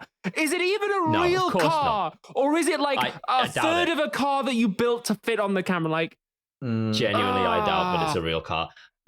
When you make the entire movie out of computer, sometimes you forget like one thing. I just want to know, when John Cena explodes, Jason Momoa's line is, looks like Uncle Muscle, his nickname for him, won't be coming to the next barbecue, which... He wasn't at the last one. Also, I think he is the next barbecue, given that how exploded he is. Anyway, Dom is having to like chase them down. He like does some bullshit with some helicopters, and then one of the family, one of the B team says, Dom, you've got 1 mile left until whatever negative consequence, which is fucking ages for him because he can live his entire life 4 times. That's 4 lifetimes, No problem. Mm-hmm. Yeah. But hey, let me know when I'm a quarter mile away. Brian jumps back into Dom's car using the car force. Dom catches him. And they get to a dam, and their way is blocked by a big truck. And for half a beautiful second, I thought it was going to be the iguana guy. I hope so too. Wouldn't it have been wonderful? Like, oh, please make it iguana guy. But no, it wasn't. It's none of the characters that we like end up coming back. If Dante Reyes can be cooking his revenge for like 10 years, why can't the iguana guy? Punished iguana guy, fast forever, ultimate villain. After Dante Reyes is shown to have not done anything, the real villain is going to be iguana guy. At this point, God, I hope so. At this point, Jason Momoa says, okay, everything that's just happened was part of my plan. The 2 helicopters you blew up, Brian changing cars from your uncle's car to my car to your car, all this was part of my plan to get you onto this dam right now. The prologue to your pain. Because the B team are flying in on a cargo plane, and like Ames does his double cross and shoots the plane down and crashes off screen. I really hope they're dead. I think that'll be really great, but I know they're not. They obviously aren't, but I hope they are. I do like that in the course of this monologue, both of them do mention how predictable it is that Dom just kind of befriends everyone, and they're just in the family. If you think you just like pat me on the back and hand me a Coors Light, and I'm like fucking your boy forever. Actually, I've been with Jason Momoa all along. Yeah, the flashback he was there at the beginning. In Brazil. Mm-hmm. When they took the vault, he was also there, and he also watched them take the vault a couple of seconds later. But even then, they do that in the dumbest possible way, because the clever way to do it is you'd have a flashback and you'd reveal, oh, that actor was physically present in the scene, but he had his back to the camera, or you didn't notice him or something, because we arranged the shot in a nice way. But no, they don't. They show us shots that we haven't already seen of Jason Momoa standing there looking bad, and then the other guy walks in and stands next to him and is just like, oh, we're allies. And it's like, there's no way I could have guessed this. It's not fun. It's just bullshit. It's just a heel turn. So while presumably Charlize Theron and Michelle Rodriguez are into like hour 6 of fucking nasty in Antarctica, the B team are killed. Yeah, hopefully. And Dom is forced to drive down a dam ahead of the exploding trucks and and they get knocked off the dam into the water, thus changing both Dom and Lil Brian's sexualities, I guess. Yeah. Dom's back to straight. My notes say, are there even any real cars anymore? It's all just bad CGI. Are there any cars in this movie? That's why they're in the museum that I saw, because they don't fucking need him to film the films anymore. I think that the ultimate mode of this was Paul Walker would be ashamed of this. No, that's probably not. I shouldn't say that. 5 or Fast 6 or something, were the point where like none of the cars driving were real, but every car crashing was real. It's like all we did was destroyed the cars. Like, that's fucking great, man. I loved that. We go back to Antarctica for the final insult. Yeah, okay, so there's like, they blow up the dam. It's implied they blow up the dam. That's the end of Dom Toretto's Dom sees the wave coming, and he like accepts his death in that moment and becomes Car Jesus. And we go to Antarctica. No, we go to Antarctica, and we get the moment that made everybody write in all caps in the group chat, because Letty and Cypher. Fuck off. Letty and Cypher are trekking through Antarctica, and a fucking submarine raises up through the ice, and the hatch opens, and with out enough pops champagne to fill the Nile. It's Gal Gadot. She didn't die. Don't worry. Don't worry. The next movie will definitely have a prominently placed Mossad agent in it. All right. Now, when did this come out? Summer 2023. You have to say, sailing that submarine to the Antarctic to deliver Gal Gadot is one of the Israeli Navy's less ethical actions, and that's saying something. Really is, yeah. Just get ready to do What's she been doing on the way to that? I mean, I thought it was going to be Kurt Russell. I was like, okay, that's where you have your Kurt Russell. Or I don't know. Kurt Russell.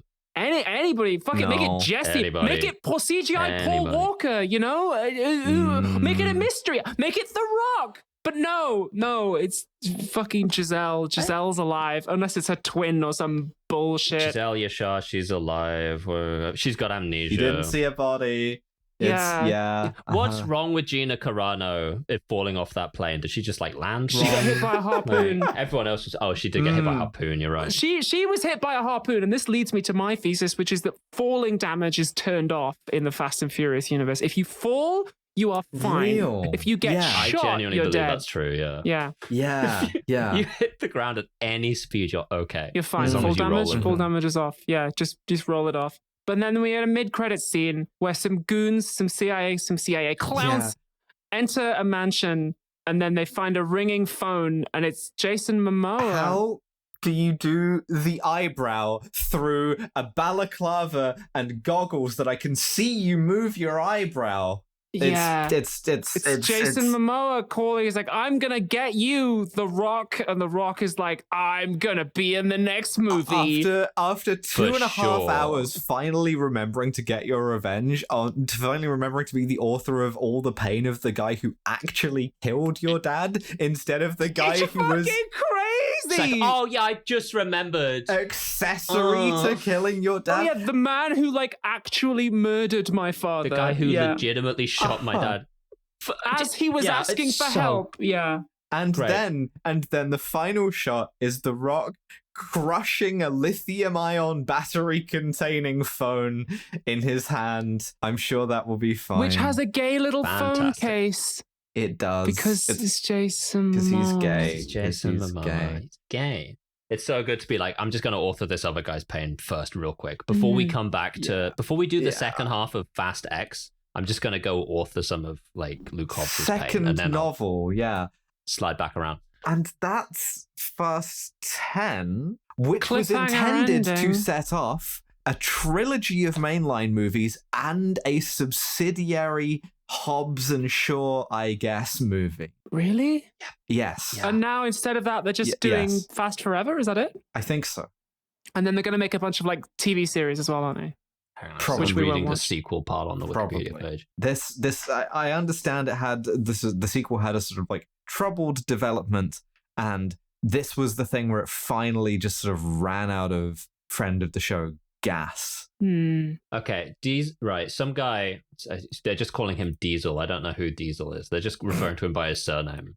I guess the concept of Diesel in its entirety announced that presumably Vin. The 11th. Oh, that makes some fucking sense, doesn't it? The 11th film would be the franchise's last. Sorry, I just want to think of him as Dom Toretto now. Yeah. But, oh my god. They are trying to make one more movie. The spin-off has been put on hold. The Dante Reyes and Luke Hobbs movie has been put on hold, but they are forging forward a Fast Forever that is apparently set to be out 2028. They have finished production on it. I think because they were filming at the same time we were filming House of the Dragon season 3, so it'll be in post-production now. Or if not, good lord, we don't call it reshoots anymore. Enhanced photography. So it might be in enhanced photography. It might be in post. They're in the long process where they get fucking Michelle Rodriguez to come back and record lines such as "They're getting faster." Yeah, find the device. It's in capsules. Redoing all of Gal Gadot's dialogue for the 5th time. Just replacing Gal Gadot with fucking Kurt Russell. Just like, forget it. She wasn't there. It was Kurt Russell. Yeah, they saw her through a blizzard. It wasn't her. Yeah. It wasn't getting Gal Gadot to redo all of the dialogue about how Dante Reyes is firing missiles at them from behind that hospital. We don't have to talk about these films impressionistically, but I think we should have some closing thoughts now that we've come to the end of our long national nightmare. I have a closing thought from my beautiful wife who says that Luke Evans is the George Lazenby of the Fast and Furious franchise. Really? Never make you do a second movie. That's so true. And he's Welsh too. And he's Welsh. Exactly. Mindset. Yeah, absolutely. I hated these. I hated doing them. It was genuinely unpleasant. I don't think they even made the best content. I thought we did good content in spite of them rather than because of them. Yes. And I really resented it the whole time. This was something that I was interested in talking about because of the same reasons as James Bond. And that it was like, you have a protagonist character, they've made a bunch of movies throughout 3 decades. What have they done to it? And the answer is, it's simply not interesting for a franchise to be playing out its last legs during the 2010s and 2020s. Their Moonraker was just now. Yeah. You're right. I think these make an excellent companion piece to Bond. It's like if we had started the podcast in the 70s. Exactly.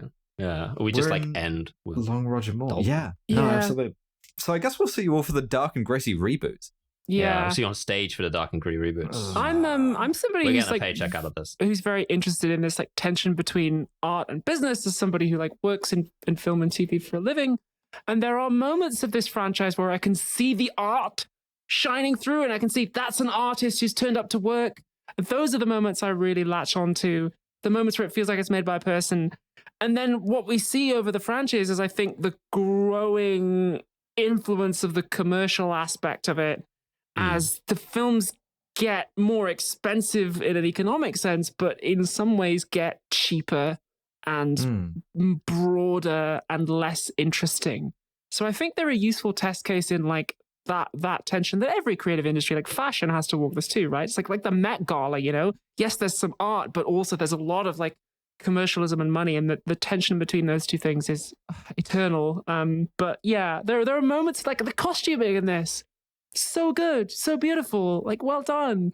Some of the fighting, the stunts, really good.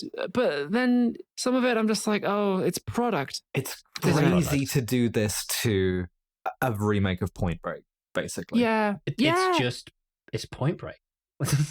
Point Break they got out of hand. Point Breaks. Yeah. In the same way that like the Dominic Toretto it's like Rambo too. Rambo was a really interesting character in the first one. Dom Toretto was a really interesting character in the first one. That insight we had, the good acting Vin Diesel was doing in that, has just become smoother and smoother and smoother, and like more and more bloom and more blur and CGI, and then the background isn't even fucking moving. And we had interesting car stunts and illegal street races, and now we have 4 parked cars on a soundstage and like $1 billion, and it's like sad. What? Okay, it's sad. It's a shame. It's a shame. Yeah, but yeah, we don't. I'd still be in it Fast if they and Furious asked. death march is over. So Well, here's the thing. For So would now. everyone else for a paycheck, right? But it wouldn't inspire you, and it didn't inspire any of them. I would want to work with the stunt team because the stunt team on these franchises have done really well. The stunt drivers have done well. Sure. Yeah.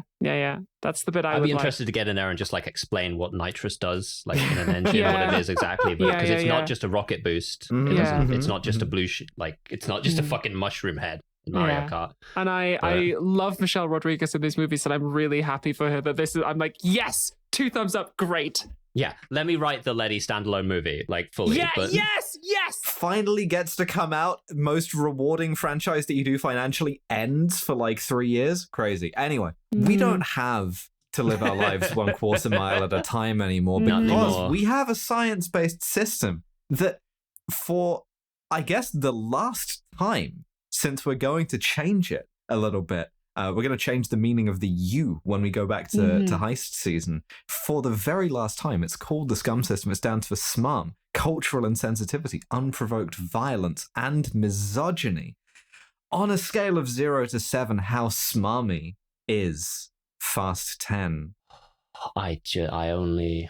How high can we go here? How pleased with Punish it these self bastards. is it? I don't think it's as smarmy as some of the previous ones, actually. I think it's so perfectly bored and boring that it's almost like it's pretty middle of the road.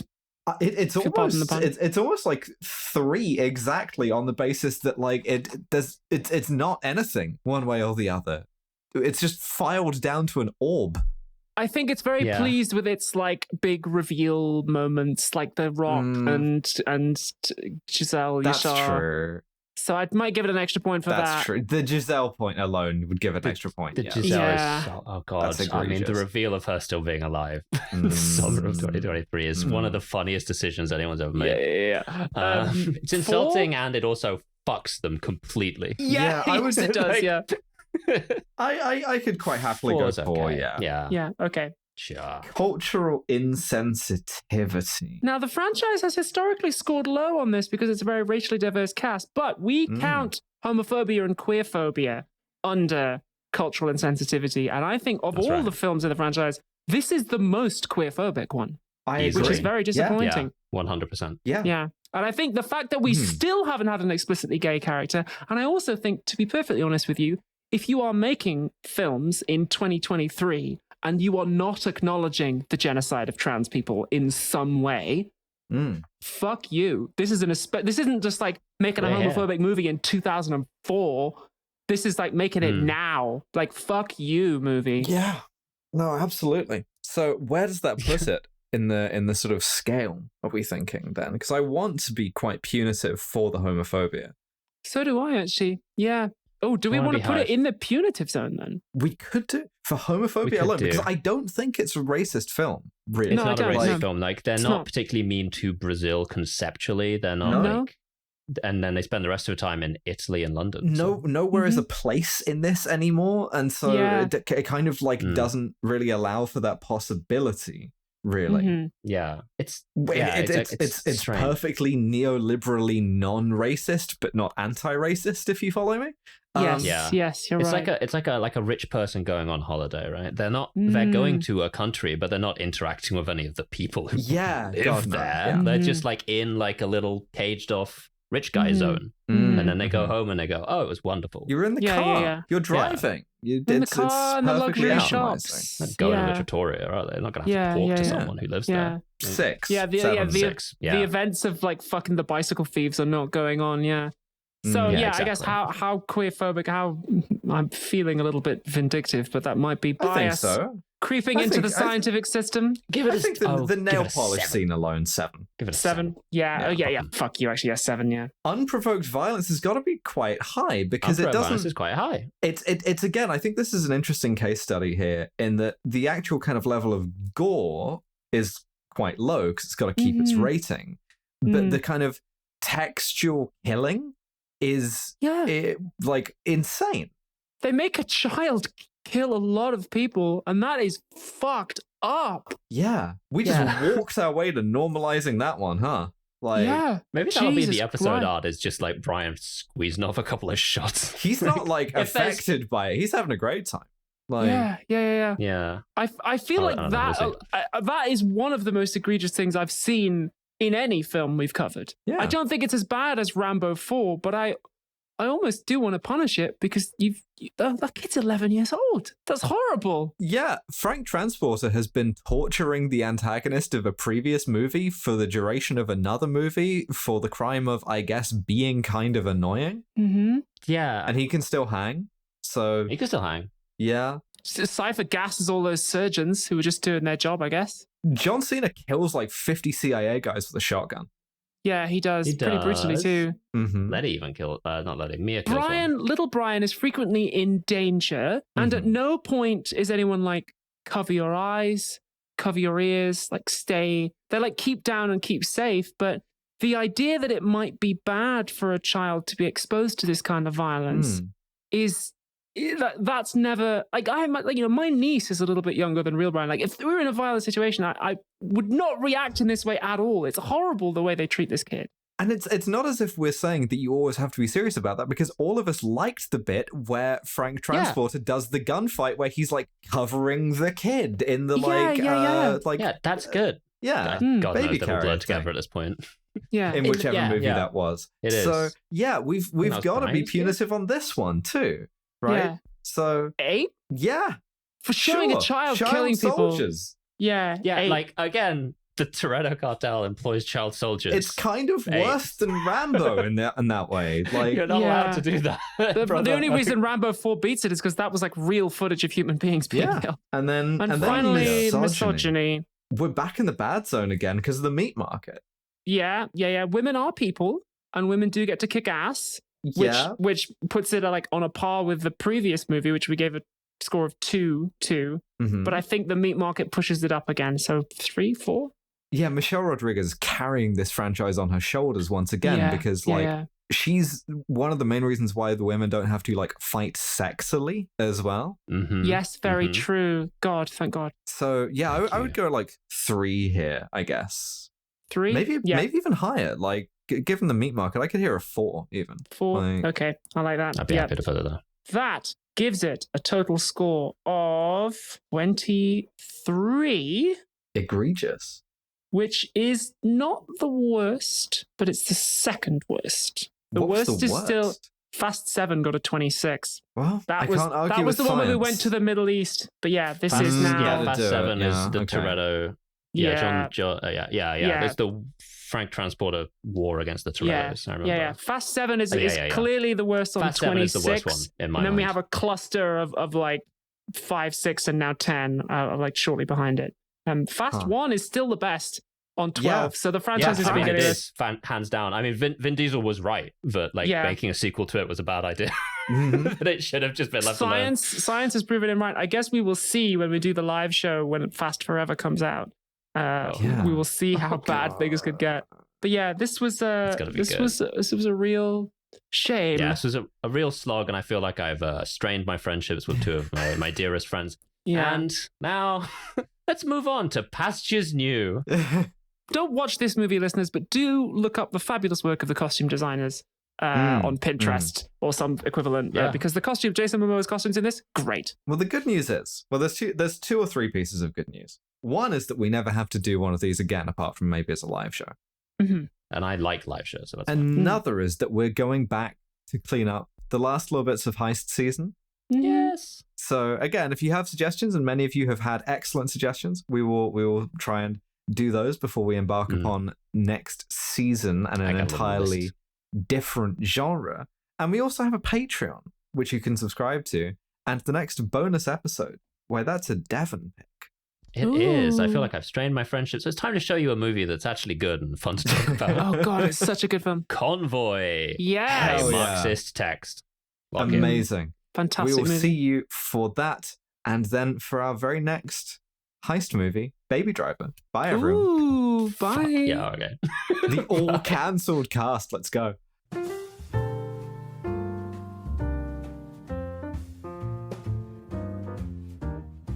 Thank you for listening to yet another episode of Kill James Bond. We've reached the end of the Fast and Furious series. We don't have to talk about another one until they make and release it. And who knows how long that could take. Our next main episode is Baby Driver. And if that is simply too long for you to wait, then you can head on over to our Patreon, patreon.com/killjamesbond, and sign up today for as little as £5 a month, where you'll get access to every single episode we've ever released on there, nearly 5.5 years worth, as well as next week's episode, which is Convoy. You'll want to check out both the movie and the episode Convoy. Thank you to our Patreon subscribers, but a special thanks, as always, an individual special thanks to our £15 and above patrons. And those are Lobjorn's daughter, Fenris Mayday, Candy Fox, No Name, yet another outdated technology, Elspeth Hunt, Finfet Circuits, Jordan Gammy, Nick Boris, Frankenstein, Hannah Oberhardt, Gil the Gilded Dragon, Guffin27 looking for my Mac to complete me, George Rohag, the Canadian Socialist Rifle Association is a fun and engaging place for Canadians who remember Devon's promise, Yarrick, Drone Lover, Live Free or Cry, Labor Delenda Est, Anya, Operator, The Owner Operator, Jacques Laurent Zimmerman, Vindication, Library Hitman, Max Gemainhart, Joseph Soche, Olivia Alexandra. Ian has no idea if he's dead or alive anymore, to be honest with you. Yeah. Strong Goose, Kill James Bond highlights, Bananalog is becoming a sword lesbian. Excellent. Lizzie needs gender euphoria. Again, check out Sword. Trip, Jack Drummond, Willie Shinmeyer, Giganta0234, Carl S, Saiga, Less Tired Therapist, Harrison Fuller, The Project, Panoptigoth, April, Meat Popsicle, Stabbatha Death Whisper, Reese without an E, Future Boy, Guinevere, Must Be Zip-Tied, Not Reels, Vinifera, Shah Aznavour's Twink Death Crash Out, Asher Rin, Cosmic Parking Lot, Chelsea, Cassie's Less Cool Little Brother, Robinson Projections Pronouns Are Here and There, Selenaya, Princess Reese, Rhododendron, K May Be Okay, Molly Powerslide, Danielle, Ashley, Full Name Time, Penile Sparing Vaginoplasty, Joyous Uru, Cakedon, The People's Pillow Princess. Thank you to everyone who checked out the Pit Crew Trans Am 2. They managed to raise $75,000 in support of Trans Lifeline. That's fucking amazing. Liz Rossi, Da-dee-da-da, Chris Roth, Seeks23, Robert De Niro in Heat, Lady Houndstooth, Anhedonia, Claire, My Fridged Wife, Parasocial Butterfly, Wacky Galadriel, Vita Braver, Science Daddy, Gender Swap Podcast, Claire Baker, Staz, Saturdays Claire, Arizona Frog Strangler. We must lovingly safeguard the grandeur of humanity, the splendor of which no machine can ever replace. Yep, that's right. The Pope has handed every single Christian a very easy, sincerely held religious belief. Get out of jail free card for not engaging with AI. Utilize it, genuinely. There's no good Rubius pun on these last few. May Victoria Roth turned in her badge and laptop. Ray, Silly Canadian Creature, Silly Vixen, Dr. Mrs. DeGay Rat, Finn Ross, Chimp with the Sword, Krista Swisher, Daniel, Britain, Commander Freddy, Slut Kevin, Mortran, Anya They Nanigans, Clairvoyance, Lady Ariane, Liz and Ash at the University of Florida, Alex, Isopod Gal, Wolf Scott, Clarification, Devon, brackets, not that one. Not me. Singshen, Noblesse Oblahai, Connor's Cool Big Sister, Obsidian Polymer, John 2089, Oz Pycock, finally free of family.